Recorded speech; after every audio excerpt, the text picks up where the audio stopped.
para poder, e eu estava escutando um pastor pregar, ele não é brasileiro, ele estava falando que estava pregando em um congresso, numa igreja na França, e sobre família, e ele, está desculpado, tá bom. E aí ele via um rapaz, na segunda fileira do banco, era como se ele estivesse colocando o ouvido, assim, e na expressão do rosto daquele rapaz, ele via que ele estava muito ávido, muito pronto, querendo muito pegar cada palavra que estava sendo pregada. E aí, quando teve um intervalo, ele estava lá atrás para poder comer um negócio e tal, e quem estava lá era o rapaz, né? E aí, o rapaz veio falar com ele, e esse pastor não é brasileiro, e aí falou assim, pastor, esse pastor tem um livro, falou, pastor, puxa vida, você pode fazer uma dedicatória aqui no meu livro, tal. E aí, o pastor gostou dele, falou, pai, gostei desse cara, é um espírito bom, receptivo para poder ouvir a palavra de Deus. E aí ele falou assim para o rapaz, qual é o seu tamanho? Ele falou, Davi. Ele, tá bom, Davi. Davi o quê? Pegou o celular e falou, eu quero te... você tem Instagram? Tem Instagram. Pegou lá o nome dele, Davi, não sei o quê. E aí, eram 2 dias de congresso, se eu não me engano. No outro dia, quem estava lá no segundo banco, a mesma coisa, era o Davi. E aí, quando acabou, que eles estavam lá atrás... não era você não, né, Davi? Tá rindo aí, né? E aí, ele estava lá de novo, falou, pastor, aí ele falou assim, rapaz, você tem mais de 2 milhões de pessoas te seguindo no Instagram. Ele falou, não, é porque eu jogo na seleção brasileira, o Davi Luiz. Era o Davi Luiz. Aí ele, é mesmo aí? Ele falou, rapaz, ele falou, não, pastor, mas eu já te seguia. E aí ele deu aquele exemplo, ficou, acho que até amigo do Davi Luiz, porque ele mora na França, né? E aí, por que ele estava falando isso antes da pregação dele? Porque ele queria chamar a atenção e falar para quem estava ouvindo como chamou a atenção dele a forma como o Davi Luiz queria aprender a palavra, como ele queria ouvir, como ele queria reter. E ele estava falando, olha, que nessa noite, né, e aí eu repito isso, parafraseando ele, que nessa noite você também tenha essa expectativa, tenha essa avidez de querer ouvir, de querer reter, de querer pegar essa palavra para jogar para dentro do teu espírito, para que ela seja vivificada e que produza em você um resultado de fé. Amém, irmãos? Então, que o teu coração esteja aberto para isso, que o Espírito Santo fale contigo e que você, pelo poder e ação do Espírito Santo, saia daqui impactado por ele. E que essa letra não seja só uma letra, mas ela seja vivificada pelo Espírito em você. Amém, irmãos? Então pede isso a Deus. Senhor, nós te pedimos, Espírito Santo, eu sei que tu estás aqui, e a minha oração é, vivifica a tua palavra no nosso coração, que não seja apenas, ó Pai, uma palavra persuasiva, baseada numa sabedoria humana, baseada num conceito, numa habilidade, numa experiência, mas que essa palavra, ela seja baseada na ação e no poder do Espírito Santo do nosso coração. Como diz a tua palavra, que diante dela não há criatura que não seja manifesta. Então, ó Pai, que sejamos impactados e tocados pela tua palavra, em nome de Jesus. Amém. O título dessa mensagem de hoje, ela é de dentro para fora. E aí você vai falar, pastor, mas o que você quer dizer com isso? Você vai saber aqui ao longo do que nós vamos falar. Eu queria que você abrisse sua Bíblia em 3 João, capítulo 2.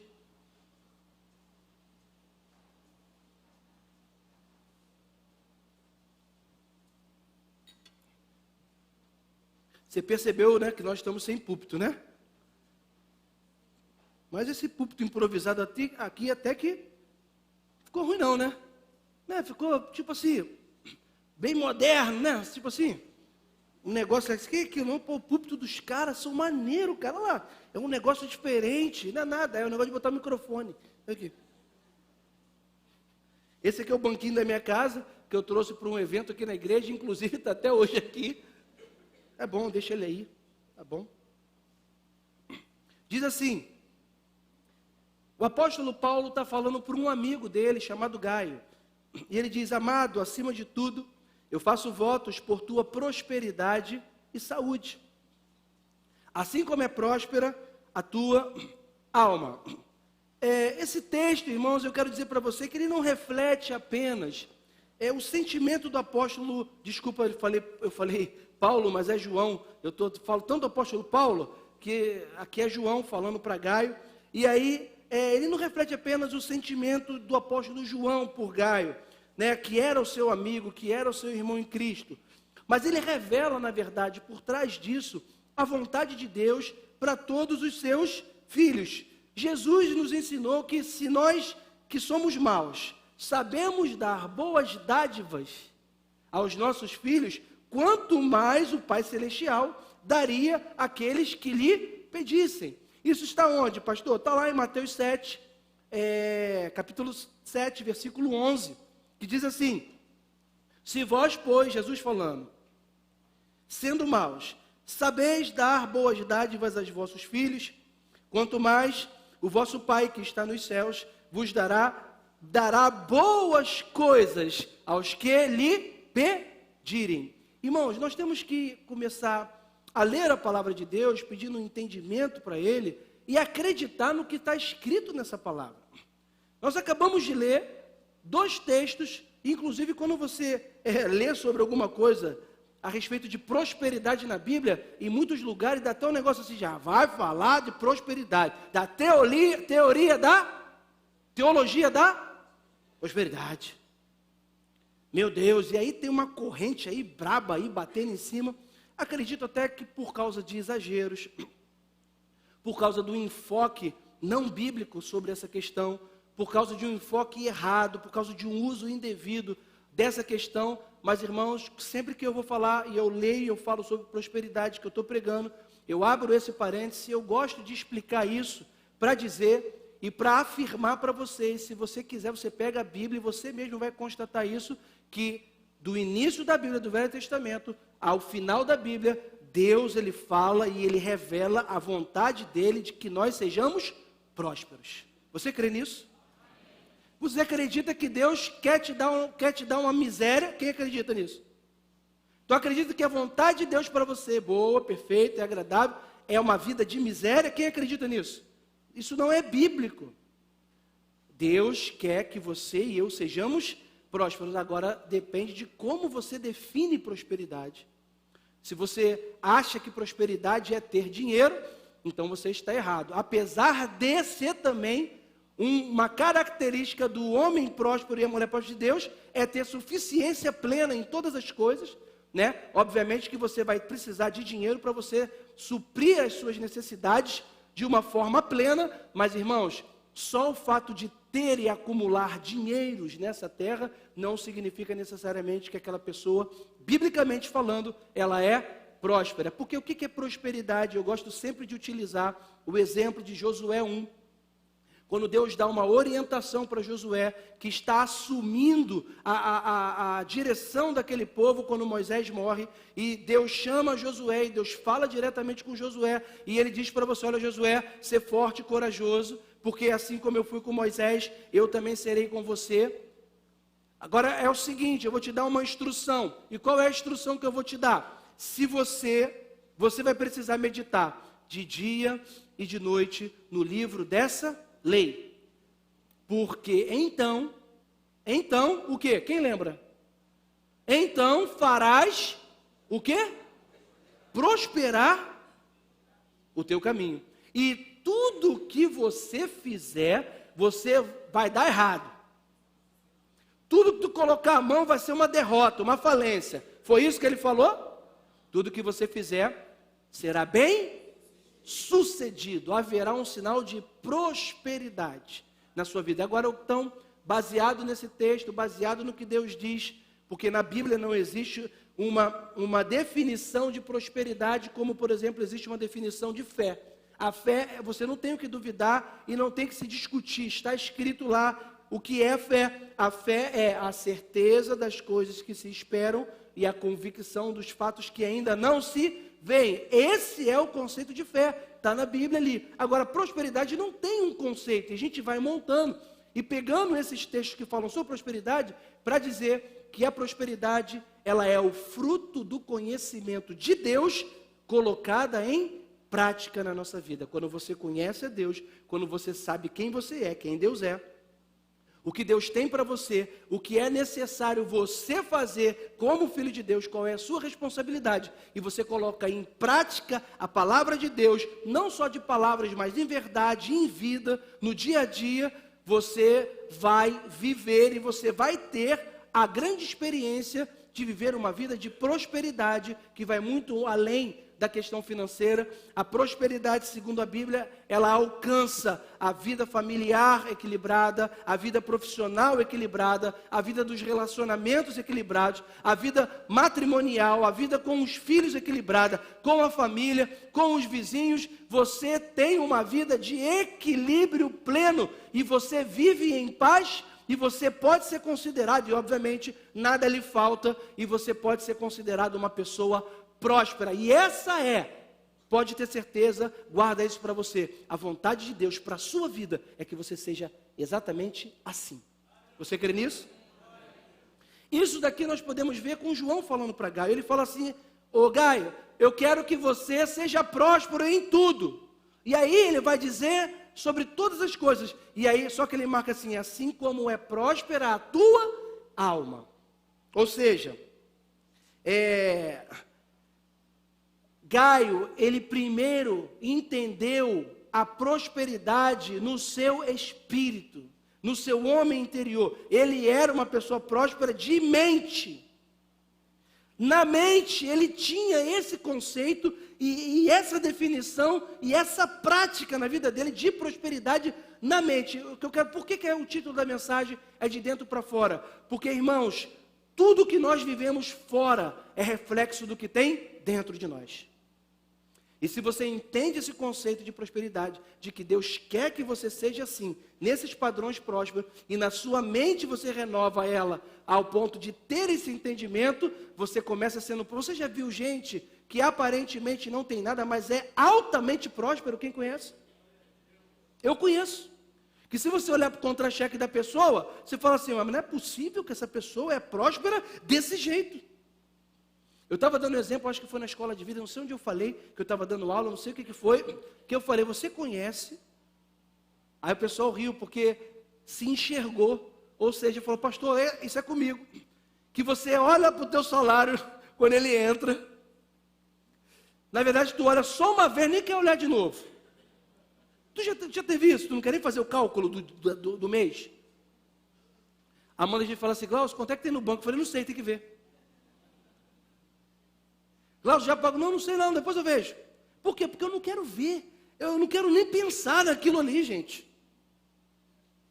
Alguém é assim? Aí tu olha assim, né? Tu olha para lá.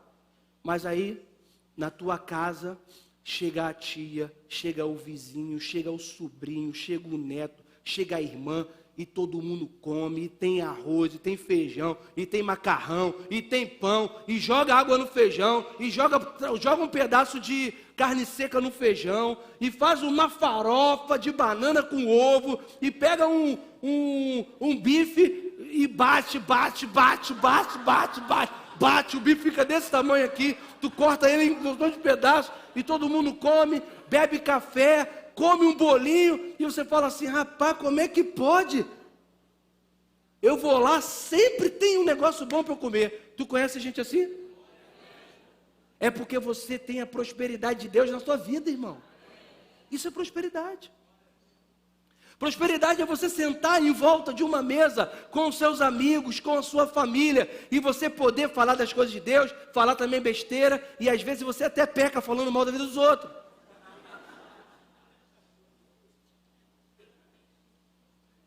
E quem fala mal da vida dos outros diz amém. Sempre tem um, né, irmão?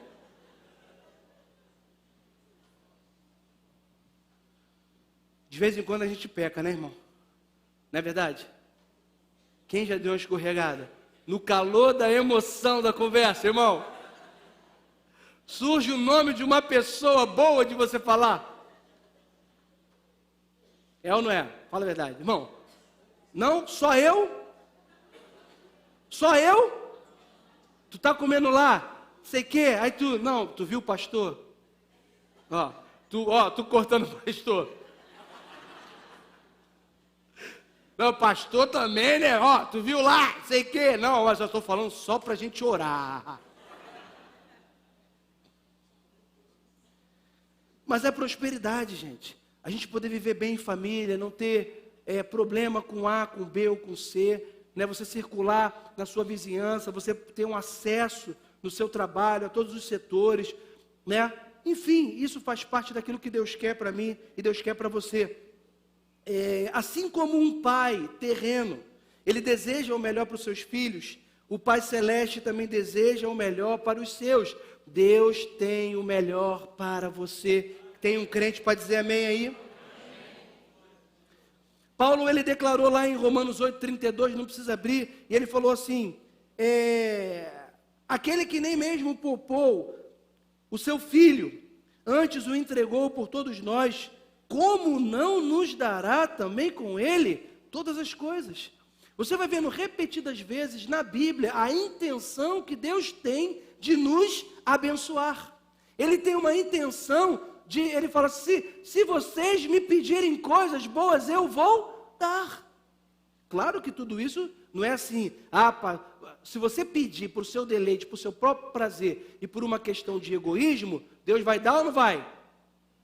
Não, ele mesmo escreveu, pedis e não, porque pedis mal, para esbanjar os seus próprios prazeres. Essa petição Deus não responde. Mas quando é uma petição baseada na palavra, na vontade de Deus, naquilo que Deus tem para você e para mim, Ele vai responder e você vai ver na sua vida assim, o melhor de Deus acontecer dia a dia, se você mantiver a sua posição, se você continuar fiel, se você crer nessa palavra, você vai ver na sua vida as coisas melhorarem sim. E quem já olha para trás, 3 anos atrás e fala, meu Deus, a minha vida era uma coisa e hoje está completamente melhor e diferente. Eu já falei, cansei de andar, pegar trem lotado. Amanda fala, tu nunca andou de metrô lotado igual a mim? Tu nunca fez isso aqui? Já sim, senhora. Eu fiz sim. Para você. Pouquinho, mas eu fiz 5 anos de faculdade. Eu morava em Caxias e estudava lá na Tijuca. Saía do plantão de 24 horas. Fala aí agora, tu.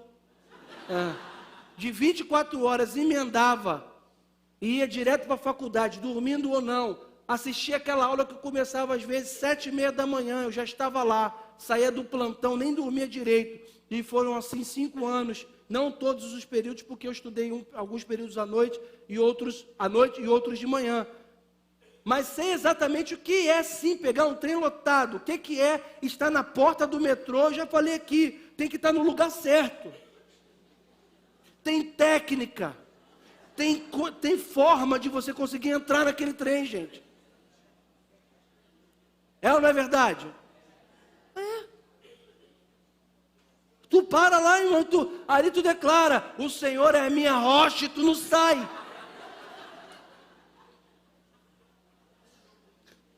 E pode empurrar para lá, para cá, para lá, e tu vai declarando a minha rocha, a minha rocha, a minha rocha. E quando a porta abre, você fala, o Senhor é a minha força. A minha força, tu entra.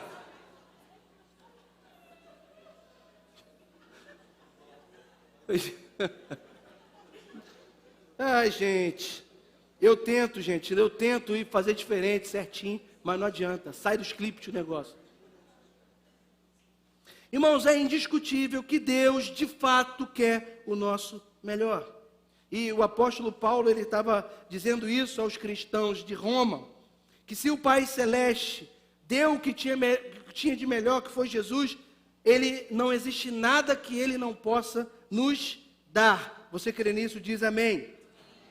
Crê então que Deus quer que você seja uma pessoa assim, próspero. Você crê nisso? Diz amém. E aí, eu já defini para você o que é a prosperidade segundo a palavra de Deus. Essa palavra prosperidade também ela era aplicada na Bíblia, no sentido material também. Você não precisa abrir, mas lá em 1 Coríntios 16:2, você vê o apóstolo Paulo falando assim, ora, quanto à coleta para os santos, você está falando de oferta aqui, para os santos, fazei vós o que ordenei às igrejas da Galileia. No primeiro dia da semana, cada um de vós ponha de parte o que puder, conforme tiver prosperado. Ele está falando que de prosperidade o quê? Financeira mesmo. Então, você vai percebendo que na Bíblia tem esses enfoques para essa questão, e que Deus quer isso para mim, e Deus quer para você. Amém, irmãos? Ele quer e nós também queremos. Quem não quer? Quem fala assim, pastor, eu não quero prosperar, não. Deixa como está, aqui mesmo do jeito que está, tá bom. Contando a moeda, está ótimo. Quem quer? Quem quer? Quem não quer contar moeda? Amém? Irmão, hoje, assim, contar moeda é brabo. Eu já contei aqui vários exemplos de que já tive cofres arrombados dentro de casa de moeda, pela minha esposa, né, amigos que fizeram isso junto com ela. Agora, depois que eu lembrei, não foi só ela teve participação, então teve coautoria naquele crime. Depois fui investigando, fui percebendo que foi retaliação de algo que eu fiz, que eu nem tinha lembrado. Que eu comi um chocolate que estava na geladeira, que alguém tinha guardado lá no fundo, era um Ferrero Rocher. Eu cheguei do plantão, comi, nem quis nem saber. A pessoa foi lá, cadê? Eu lembrei do que a avó da Amanda sempre disse, guardou com fome, vem o rato e come. Eu não sei se na tua casa que tem muitos irmãos e pouco, um biscoito recheado por mês.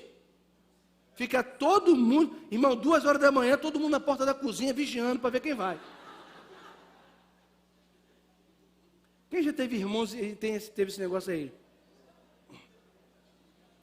Quando a mãe bota na geladeira o Danone, irmão, o Danone é um negócio que causa brigas homéricas dentro de casa, entre as crianças. Ela bota o Danone dentro da geladeira. Ó, o negócio vai em câmera lenta. E os filhos, tudo já só olhando. Aí um pode fala assim, eu não gosto muito desse Danone não. A outra, eu também não. Eu também não. Eu vou ver televisão. Aí vai 2 para a sala e um vai para o banheiro. Não, eu vou no banheiro. Quando os outros entra para a sala, ele vai para a cozinha. Pega, come. Quem pegou é aquela briga. Não peguei. A boca toda suja de danoninho, não comi. Eu não comi. Eu falo assim pro meu filho, Pedro, tu comeu Danone? Por que você comeu chocolate? Ele, não. Você não comeu chocolate? Não. A boca toda suja de chocolate. Nós somos iguaizinhos, né, irmão? Não é verdade? Vamos lá. João declarou, então voltando para o texto. João declarou a Gaio, assim, eu quero que você seja próspero como é próspero a tua alma. Em outras palavras, ele disse, quero que você prospere tanto quanto a sua alma é próspera. Então nós podemos dizer aqui, que se a alma de Gaio fosse pouco próspera, João, na verdade, estaria desejando que ele fosse tão pouco próspero como era a sua alma. Mas não foi isso que ele fez. Sendo ele muito próspero, o apóstolo, então, falou que ele que ele deveria ser próspero como ele era por dentro. Entender a prosperidade da alma é um passo importante, eu quero dizer para você, para se prosperar em todas as outras circunstâncias da nossa vida. Uma vez que o que provamos por dentro pode determinar e vai determinar a dimensão do que nós vamos provar por fora. Ou seja, o que você pensa, você é. Né? A própria Bíblia diz, como ele imaginou, assim ele é. Então, poderíamos falar aqui sobre mente, sobre pensamentos, numa outra mensagem, para dizer que aquilo que você pensa é exatamente aquilo que você é. Os teus pensamentos vão ser expressados através da fala e das atitudes, porque dentro de você é aquilo que está vigorando. Por exemplo, um crente, aleluia, glória a Deus, Bíblia debaixo do braço, né, num dia completamente aleluiado, ou seja, revigorado, ele vem pela rua, e ele, sem ver, dá uma topada numa pedra. Aquela topada, irmão, que é a topada do dedinho mindinho na ponta da unha. Quem já deu ela? um órgão tão pequeno, gente, o negócio é pequeno, mas quando tu dá aquela pontada assim, assim, em cheio na ponta da unha, ao ponto da unha sair um pouco para fora, lembrou isso? E dá uma raladinha pequena, o sangue pisado. Isso é para você entender perfeitamente aquela dor aguda, fina que vem. E quando ele dá a topada no pé, o que ele vai dizer?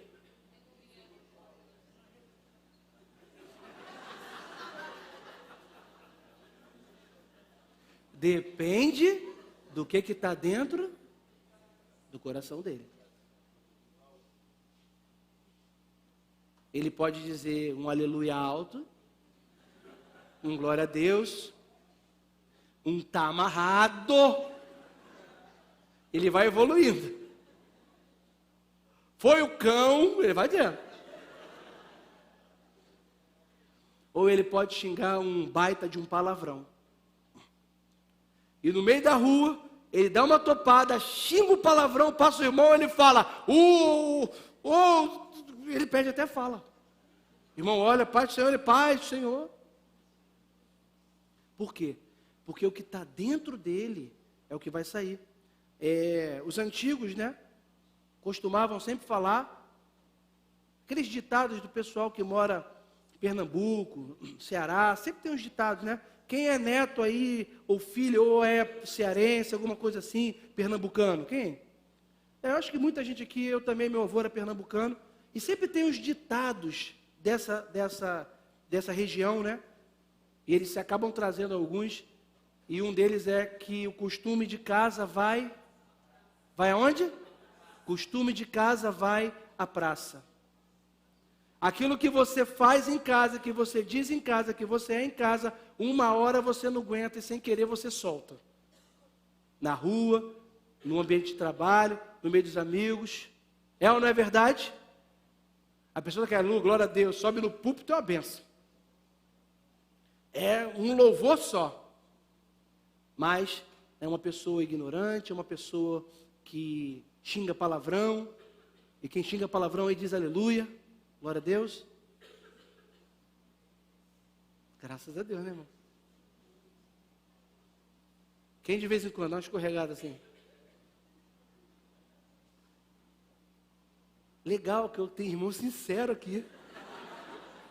Isso é legal. Gente, a sinceridade é a cura, sabia? É sério. Quando você é sincero, Deus cura. Né?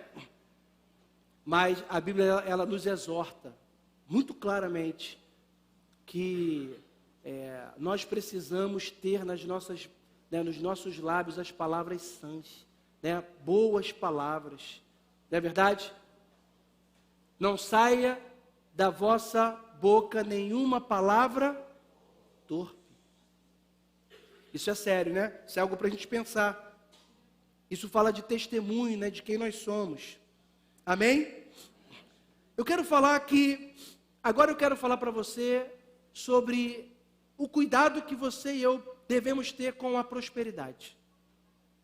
Porque viver uma vida próspera e receber uma prosperidade, uma vida de prosperidade, conforme a vontade de Deus, ela vai causar na nossa vida e vai gerar algumas coisas na nossa vida, e nós precisamos estar com o nosso interior muito bem preparado, até para viver esse estado de prosperidade que Deus vai nos dar. E eu quero ir para a Bíblia contigo para você entender um pouco, com alguns exemplos, né?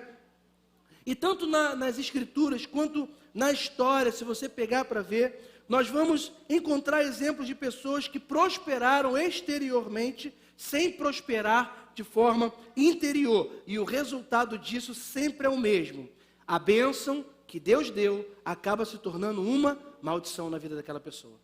O fato dela prosperar causa um impacto negativo. Eu conheço algumas pessoas, conheci um jovem que, crente, buscando a Deus, sempre empenhado nas coisas de Deus, sempre na casa de Deus, em comunhão, na juventude, fazendo tudo que era para ser feito e paralelamente estudando para passar numa prova muito difícil, para ser um oficial das Forças Armadas,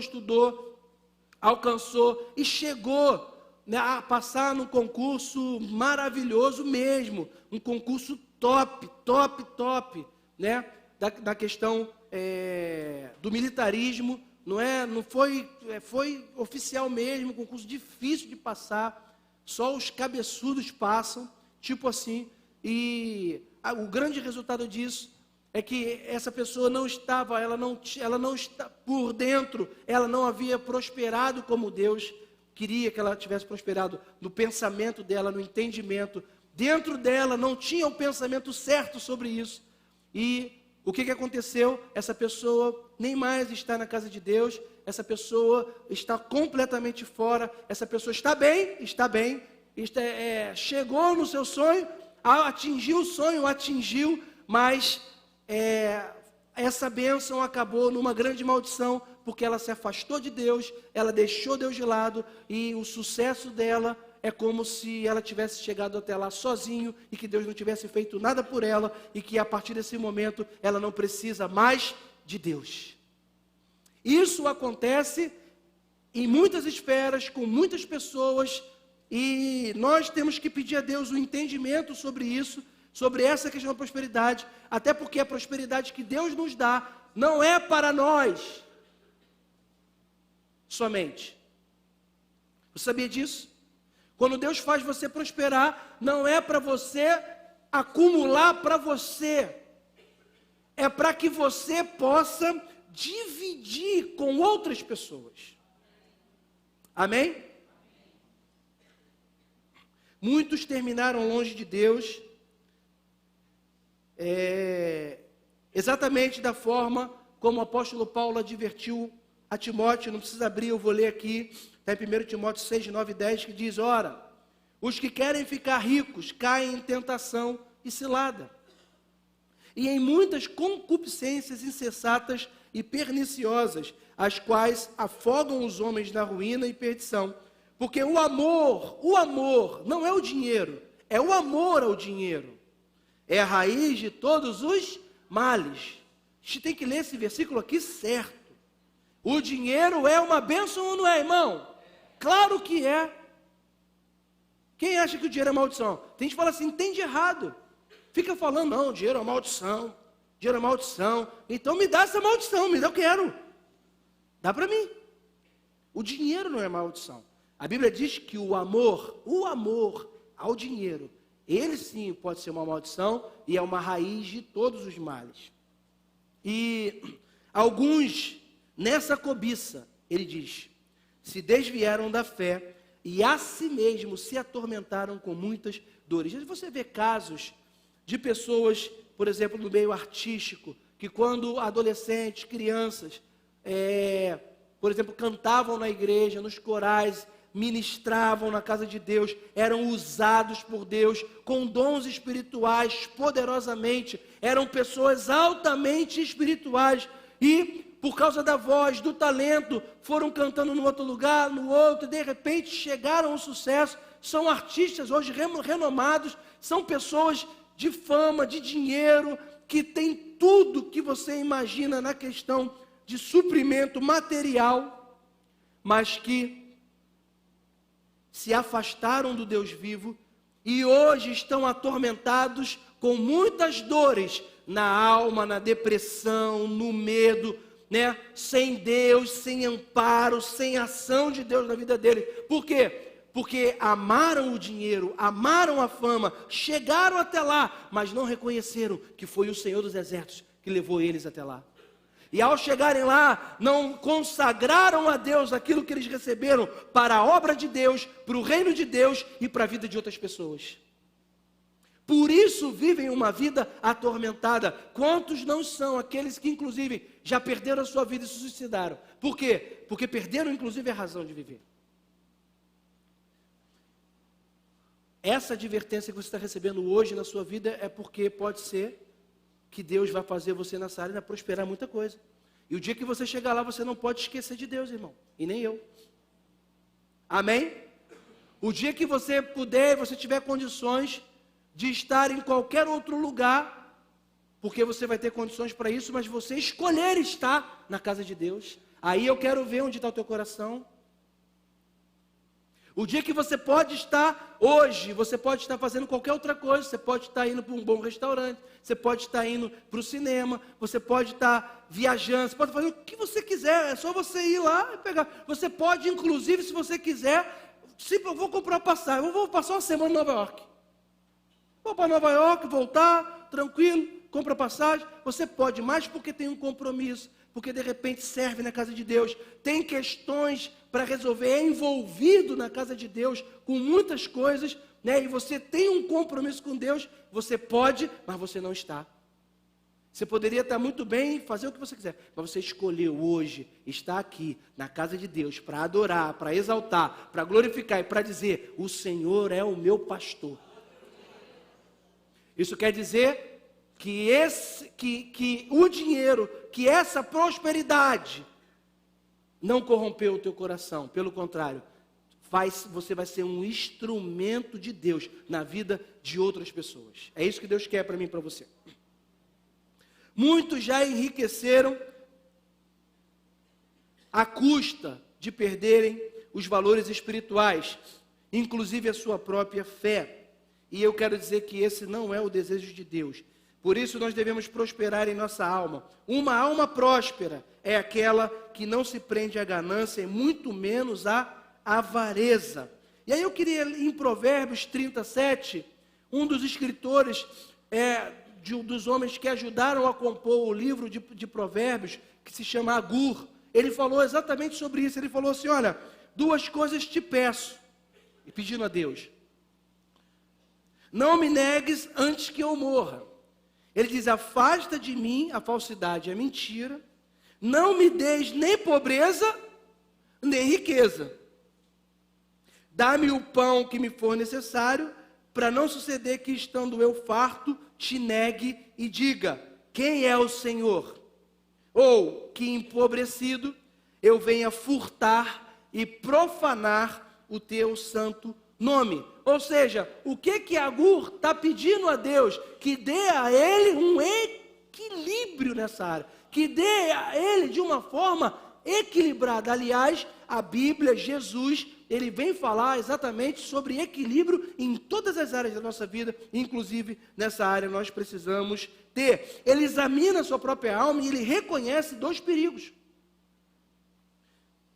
o de pela pobreza furtar e quebrar os princípios divinos, e também de prosperar e se esquecer de Deus. Amém, irmãos? Se a prosperidade de alguém o privar da comunhão de Deus, então ela se transformou em maldição. A condição da nossa alma pode se tornar um fator